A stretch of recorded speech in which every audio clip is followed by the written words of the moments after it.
From the skies, the ground looks red. Entire village turned to ash. Bodies lie scattered. Silent witness to a horror no one wants to talk about. This is Sudan's forgotten war. And what you are seeing right now, this massacre was carried out not by foreign invaders, but by Sudan's own paramilitary force, the RSF, the Rapid Support Force. This is not the first time Sudanese blood has soaked its own soil, but this was different. A massacre so brutal, even the sky had to tell the story. With satellite images showing mass graves, burned out towns, and entire communities wiped out in places like Darfur and Wad Madani. So, how did Sudan reach this point? Let's rewind the clock. Once upon a time, the Sudanese Armed Force, what we known as SAF, and Rapid Support Force, what we known as RSF, fought on the same side. They were allies who toppled the long-term dictator Omar al-Bashir in 2019 after months of civilian protest demanding democracy. But what followed wasn't democracy, it was betrayal. When power was supposed to shift to a civilian led government, both the army and RSF decided to keep the throne for themselves. The RSF was officially formed in 2013, but its roots trace back to the notorious Janjaweed militias, Arab nomadic fighters armed by Sudan's former dictator Omar al Bashir. In 2003, when rebel groups in Darfur rose up against al Bashir unleashed the Janjaweed to crush them. What followed was another genocide. The International Criminal Court indicted al Bashir for genocide. In 2013, al Bashir rebranded them as the Rapid Support Force and put Mohammed Hamdan, known as Hemedti, in charge. The RSF became a powerful paramilitary force. They fought in Yemen for the UAE and Saudi Arabia in 2015, receiving weapons, money, and legitimacy in return. They controlled Sudan's gold mines and smuggled billions of dollars of earth. While al-Bashir created the RSF in 2013 to serve his regime, the force rapidly became autonomous and powerful under Hemedti's leadership. By 2019, the RSF had become a powerful military power within Sudan. By the same time, a massive civilian protest against Bashir's authoritarian regime had weakened al-Bashir's grip on power. The economy was collapsing, and he was becoming a liability.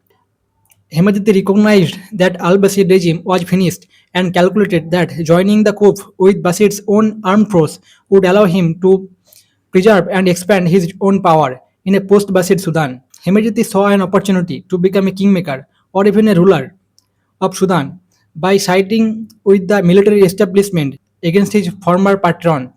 This is classic pattern in authoritarian regimes.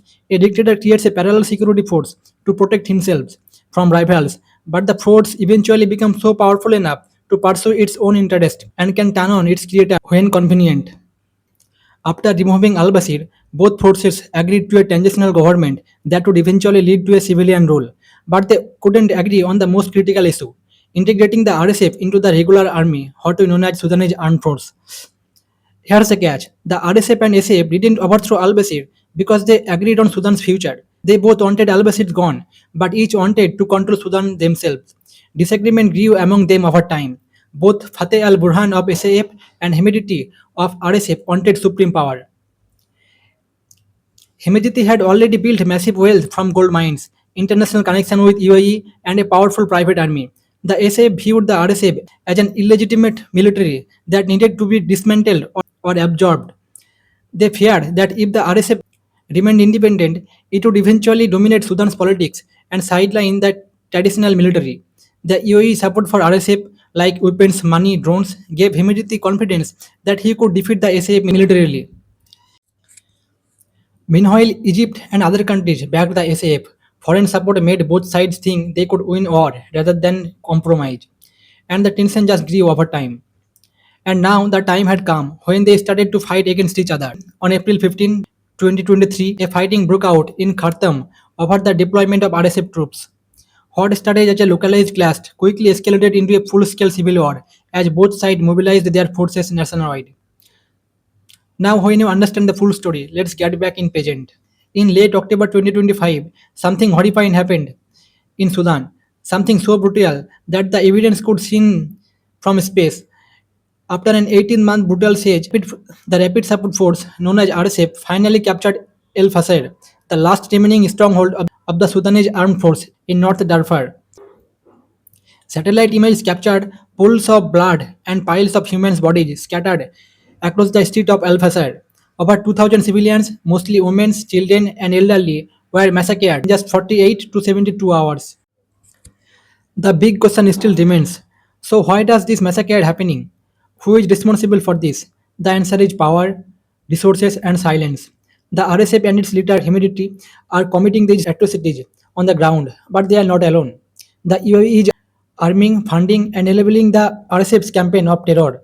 The RSF wants total control of Darfur and its gold reserves. Sudan is one of the Africa's top gold producers, and most of that gold flows to UAE, both legally and illegally. In 2025 alone, the UAE imported nearly 90% of Sudan's official gold exports. This gold funds the RSF war machine. The UAE, despite official denials, has been accused by multiple intelligence agencies, journalists, and human rights organizations of supplying the RSF with weapons, drones, vehicles, and financing. But even in hell, hope whispers. Sudanese civilians are organizing underground resistance network, documenting war crimes and pushing for accountability. Regional leaders are calling for ceasefire and civilian transition. Experts say only international pressure and cutting off funding to the RSF, especially from foreign backers, can stop the bloodshed. If the world truly wants peace, it must stop treating Sudan as someone else's war. The blood on Sudan's sand didn't dry yet, but if you stay silent, the next massacre won't even need satellites to prove it's happened. The world ignored Darfur 20 years ago. Don't let history repeat itself. Share this video, tag your representatives, and demand actions for Sudan. Hit subscribe if you believe silence is complicity, because the more people you know, the harder it becomes to ignore.